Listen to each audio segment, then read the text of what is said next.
Assalamualaikum warahmatullahi wabarakatuh. Perkenalkan, saya Gifar Ikhlasul Amal, mahasiswa dari Universitas Cyber Asia, Prodi Akuntansi S1, kelas Audit Forensik Digital dan Audit Investigasi AK 703 dengan Ibu dosen Nur Hayati Siregar.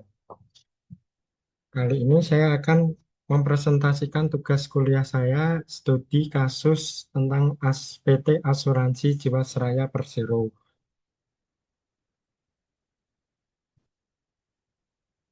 Untuk topik pembahasan kali ini, yang pertama profil singkat PT Jiwasraya, yang kedua indikasi awal terjadinya fraud atau red flag, audit investigasi sebagai alat deteksi fraud, dan teknik audit investigasi. Yang ketiga dampak window dressing terhadap keputusan stakeholders. Yang keempat peran auditor dalam mengidentifikasi skema Ponzi. Yang kelima, dampak kolusi terhadap audit investigasi dan strategi penanganannya. Yang keenam, teknik audit investigasi dalam melacak alur dana investasi saham gorengan. Yang ketujuh, peran teknologi forensik dalam mengungkap fraud investasi. Yang kedelapan, respon auditor atas laporan keuangan. Yang kesembilan, langkah auditor menghitung kerugian negara akibat fraud. Yang kesepuluh, pencegahan fraud melalui transparansi and good governance. Dan yang ke-11, peran OJK dan auditor investigasi dalam pencegahan dan pengungkapan fraud. Untuk yang pertama, profil singkat PT Jiwasraya. PT Asuransi Jiwasraya Persero adalah badan usaha milik negara BUMN yang bergerak di bidang asuransi jiwa dan didirikan pada tanggal 31 Desember 1859, sehingga dikenal sebagai salah satu perusahaan asuransi jiwa tertua di Indonesia. Perusahaan ini berawal dari Netherlands, Indies Levensverzekering en Livrente Maatschappij NILLMIJ pada era Hindia Belanda. Kemudian dinasionalisasi pada tahun 1960 dan mengalami berbagai perubahan status hukum hingga menjadi Persero. Jiwasraya menyediakan produk asuransi jiwa dan perencanaan keuangan bagi individu maupun kelompok.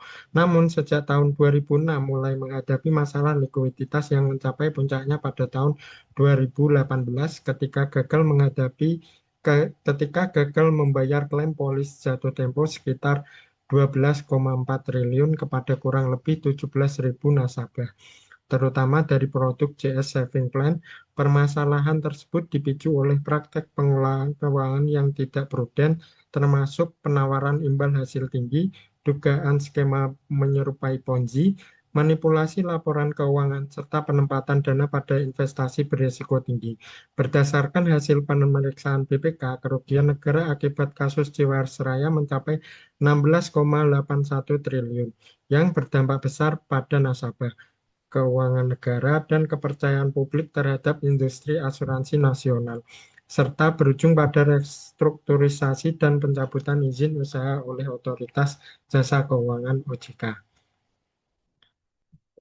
Untuk indikasi awal terjadinya fraud atau red flag, fraud tidak terjadi secara tiba-tiba, tetapi diawali oleh berbagai tanda peringatan dini red flag yang dapat diidentifikasi sejak awal. Yang pertama, janji imbal hasil tidak wajar. Return 13-14% jauh di atas rata-rata pasar. Tidak sebanding dengan resiko industri asuransi. Indikasi tekanan keuangan dan skema Ponzi.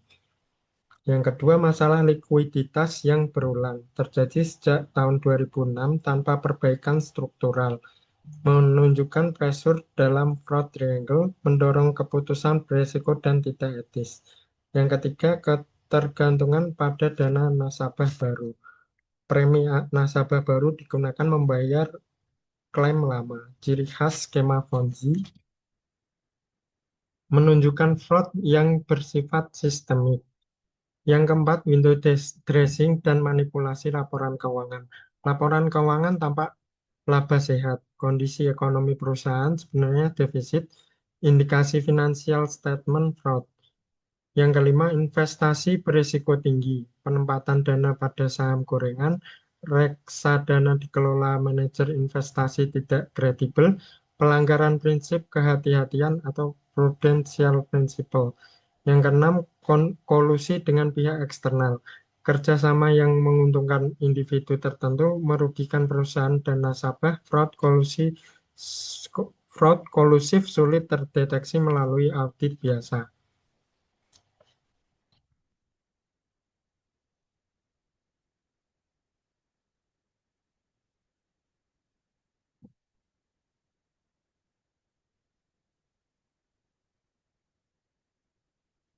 Audit investigasi sebagai alat deteksi fraud. Audit investigasi bertujuan mengungkap pola kecurangan, aliran dana yang tidak wajar, manipulasi laporan keuangan, kelemahan tata kelola dan budaya organisasi. Teknik audit investigasi yang pertama, analisis laporan keuangan, analisis tren laba, arus kas, solvabilitas, perbandingan laba akuntansi dengan arus kas operasional, identifikasi anomali rasio keuangan, mismatch laba dan arus kas, sama dengan indikasi manipulasi. Yang kedua, pemeriksaan pola investasi, konsentrasi dana pada saham tertentu, transaksi dengan pihak berelasi, perbandingan nilai wajar dan harga pasar. Yang ketiga, uji kepatuhan standar akuntansi, pengakuan pendapatan sesuai standar, kewajiban polis dicadangkan secara wajar, penilaian aset investasi tidak dimanipulasi. Yang keempat, analisis aliran dana, tracking, dan tracing. Menelusuri penggunaan dana premi, mengidentifikasi pengalihan dana tidak sah, sangat efektif mengungkap skema Ponzi. Yang kelima, wawancara dan pemeriksaan dokumen, wawancara manajemen dan staf kunci, pemeriksaan email, kontrak, notulen rapat, inkonsistensi keterangan, sama dengan indikasi fraud. Yang keenam, evaluasi budaya dan tata kelola. Efektivitas pengendalian internal, independensi audit internal, budaya transparansi dan etika. Selanjutnya, dampak window dressing terhadap keputusan stakeholder. Window dressing merupakan praktik manipulasi penyajian laporan keuangan untuk menampilkan kondisi perusahaan seolah-olah lebih sehat dari keadaan sebenarnya. Dalam kasus Jiwasraya ini, praktik ini berdampak signifikan terhadap pengambilan keputusan berbagai pemangku kepentingan sebagai berikut. Satu, dampak terhadap nasabah, salah menilai tingkat keamanan dan resiko produk. Dua, dampak terhadap investor dan manajer investasi, salah menilai solvabilitas dan kinerja keuangan. Tiga, dampak terhadap regulator, terhambat dalam deteksi dini dan pengawasan. Empat, dampak terhadap pemerintah dan negara, salah menilai kinerja BUMN, memicu kerugian negara. Lima, dampak terhadap auditor, resiko audit meningkat dan kualitas audit terancam. Yang keenam, dampak terhadap reputasi industri asuransi, penurunan kepercayaan publik. Selanjutnya, peran auditor dalam mengidentifikasi skema Ponzi. Skema Ponzi ditandai oleh pembayaran kewajiban kepada investor lama menggunakan dana dari investor baru, bukan dari hasil kegiatan usaha yang real. Dalam audit investigasi, auditor berperan aktif mengidentifikasi pola ini melalui pendekatan forensik berikut. Satu, analisis ketidaksesuaian laba dan arus kas. Auditor membandingkan laba yang dilaporkan dengan arus kas operasional.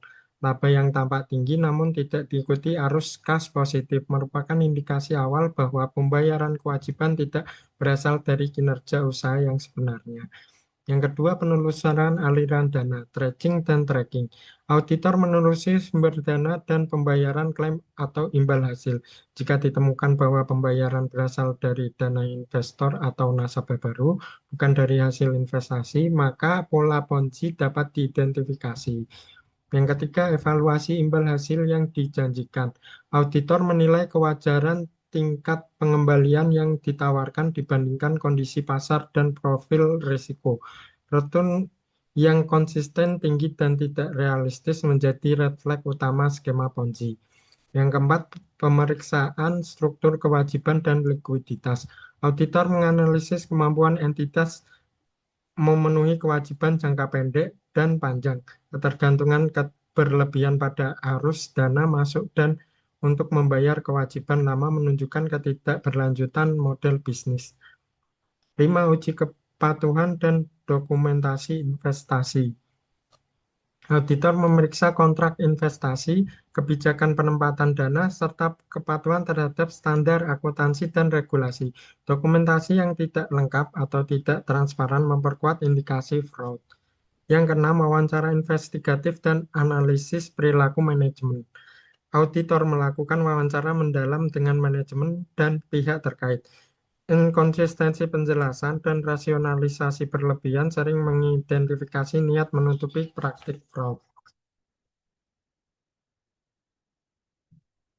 Selanjutnya, dampak kolusi terhadap audit investigasi dan strategi penanganannya. Mengapa kolusi mempersulit audit investigasi? Yang pertama, bukti formal tampak sah.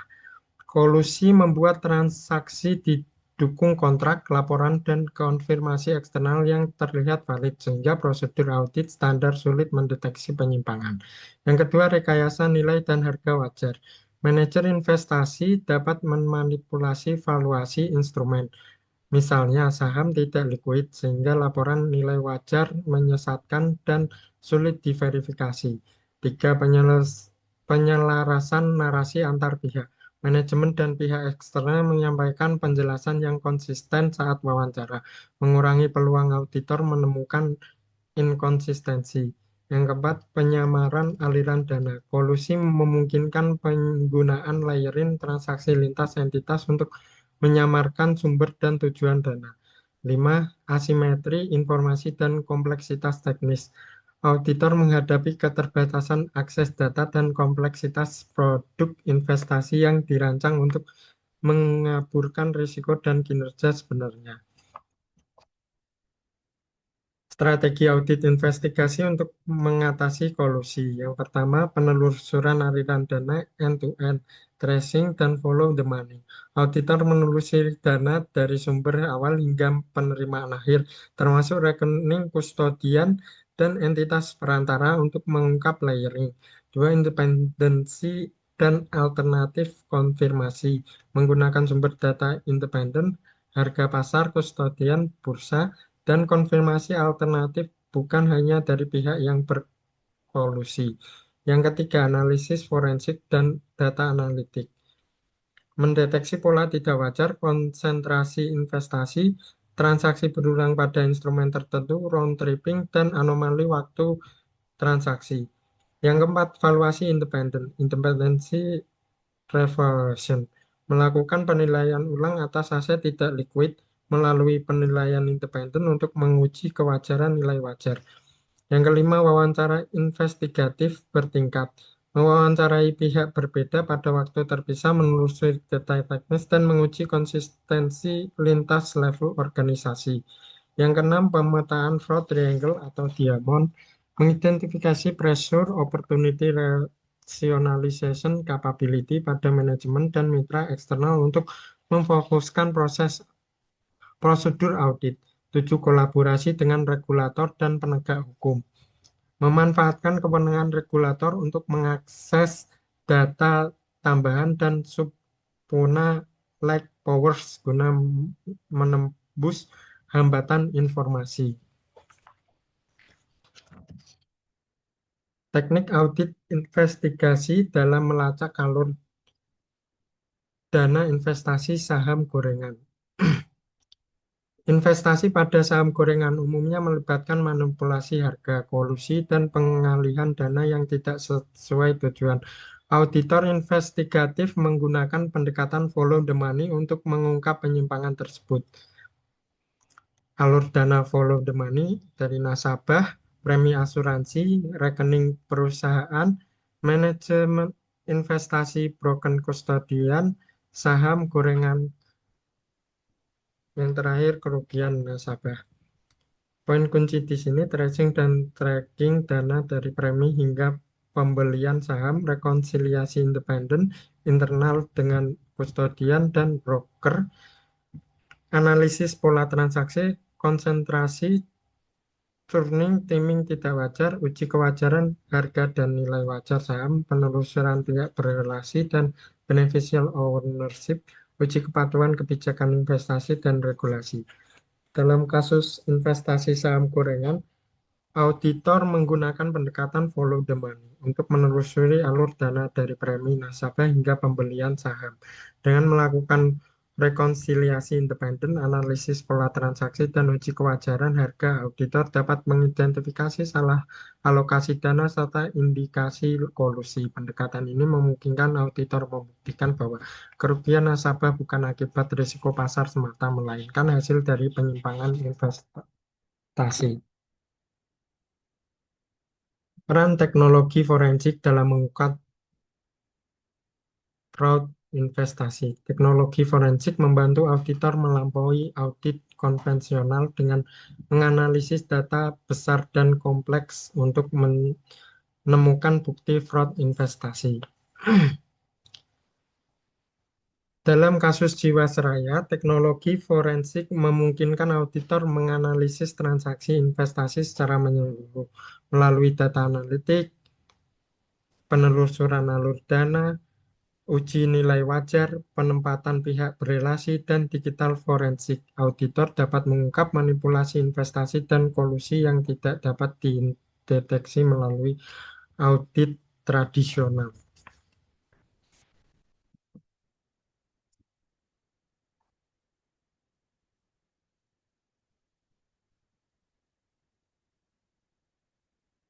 Selanjutnya, respon auditor atas laporan keuangan. Ketika auditor menemukan ketidaksesuaian standar akuntansi, auditor wajib merespon secara tegas dan profesional melalui langkah berikut. Identifikasi salah saji, menilai apakah error atau fraud, serta materialitasnya.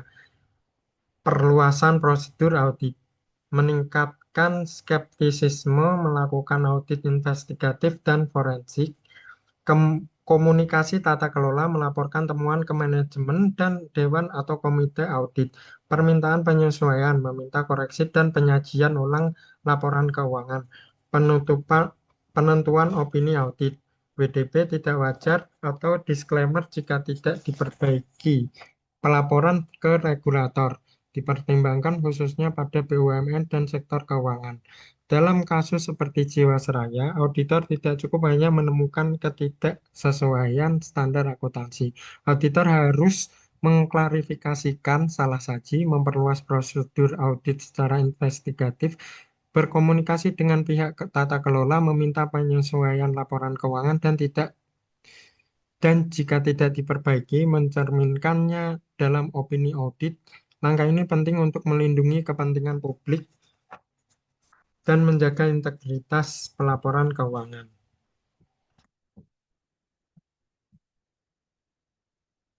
Selanjutnya, langkah auditor menghitung kerugian negara akibat fraud. Auditor menghitung kerugian negara melalui pendekatan forensik yang terstruktur sebagai berikut. Yang pertama, menetapkan ruang lingkup dan periode fraud, menentukan waktu dan jenis transaksi terdampak. Yang kedua, identifikasi transaksi fraud, transaksi menyimpang, manipulatif, dan tanpa dasar ekonomi. Yang ketiga, pendekatan kerugian nyata, actual loss, dana diinvestasikan, nilai realisasi atau nilai wajar aktual. Yang keempat, penilaian ulang aset investasi menggunakan harga pasar atau penilaian independen. Yang kelima, penelusuran alur dana, follow the money, dana yang tidak kembali dihitung sebagai kerugian. Yang keenam, perhitungan dampak tambahan, opportunity loss, beban bunga, kewajiban klaim. Yang ketujuh, rekonsiliasi dan validasi bukti didukung data internal, kustodian, dan pihak independen. Yang kedelapan, penyusunan laporan kerugian negara, metodologi rinci dan dapat dipertanggungjawabkan secara hukum. Dalam kasus Jiwasraya, auditor menghitung kerugian negara dengan menetapkan periode fraud, mengidentifikasi transaksi menyimpang, dan menggunakan pendekatan kerugian nyata. Nilai aset dinilai ulang secara independen, alur dana ditelusuri, dan seluruh hasil direkonsiliasi agar angka kerugian akurat serta dapat digunakan sebagai pembuktian hukum. Selanjutnya, pencegahan fraud melalui transparansi dan good governance. Transparansi dan good governance mencegah fraud dengan memperkecil peluang, menekan rasionalisasi, dan memperkuat akuntabilitas. Transparansi laporan keuangan mencegah window dressing dan memungkinkan deteksi dini. Tata kelola investasi yang prudent membatasi investasi berisiko tinggi dan salah alokasi dana.